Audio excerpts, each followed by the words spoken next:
Welcome back once again. Building effective partnerships is crucial to building a successful business or organization. Keisha A. Rivers Shorty is Executive Director of CARS Institute, and she joins us now with some of those tips on maximizing those important community contacts. Community contacts, extremely important in any kind of business here in the Low Country. Tell us, because you've got these 5 wonderful tips of people coming together in this new concept. Well, it's new to your organization with the think tank, so to speak. Yes, and one of the things that we've discovered is that as I've been working with a variety of different organizations, I'll talk to people and I'll go, oh, you should work with this one and you should connect with this one. So one of the things that we decided to do is we decided to actually hold some virtual think tank sessions where people can get together and they can strategize. But before you get into that, the major things I want people to understand is that you can't just run into a partnership cold and say, oh, I want to work with you, do this for me. But there are some really important tips that they need to think about. And the first one is it has to be a win-win. That means you have to go in getting something and the person you're asking for a partnership from has to get something. You just can't go in there wanting everything from them and you're not going to give us anything Exactly. back. And that person really, both individuals, but the individuals you're talking about going into that think tank really needs to have themselves prepared. They need to be on their game. Exactly. Yeah. So you need to know what you're asking for before you go in, and you need to understand the person that you're talking to know what they have to offer. Because if you don't do your research and you don't know what it is that you're up against, you're going to go in and you're going to kind of be floundering a bit. So after you do that, then the next thing that you need to do is you need to understand that you have to have an offer. You can't just go to someone and say, hey, let's partner. Yeah. And you're like, partner for what? Yeah. What are you offering? What are you giving them? Because the second thing the other person's going to think is, all right, what have you got to offer me? Exactly. And that's where you got to have, like you say, your game plan.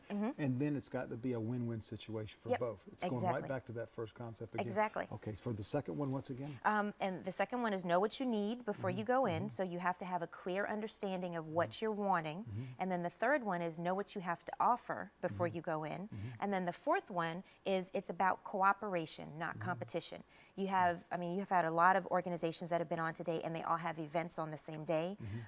When you're partnering with an organization, don't look at it as a competition. Figure out a way for you to cross-promote, maybe cross-advertise some things, or maybe have a giveaway or do something where both of you benefit. If you go into it with that type of attitude, then you're going to come out getting a lot more. And when folks come to you, they're going to, a lot of folks when they come to you, they're kind of thinking in the box. Yes. And you help them think well out of the box. Exactly. And all those other resources.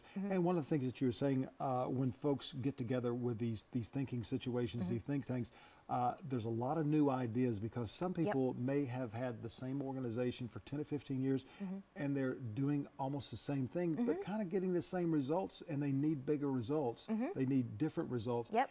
And they come to your organization, and then all of a sudden now all of these different new ideas are coming in. Exactly, and you need a fresh perspective sometimes, and then other times you may not even think about partnering with different organizations that may have been in your backyard. And that opens it up, and one, it freshens your organization, but it also freshens your perspective and your followers. So they have a lot more that they can offer you, and it actually works out better for everybody.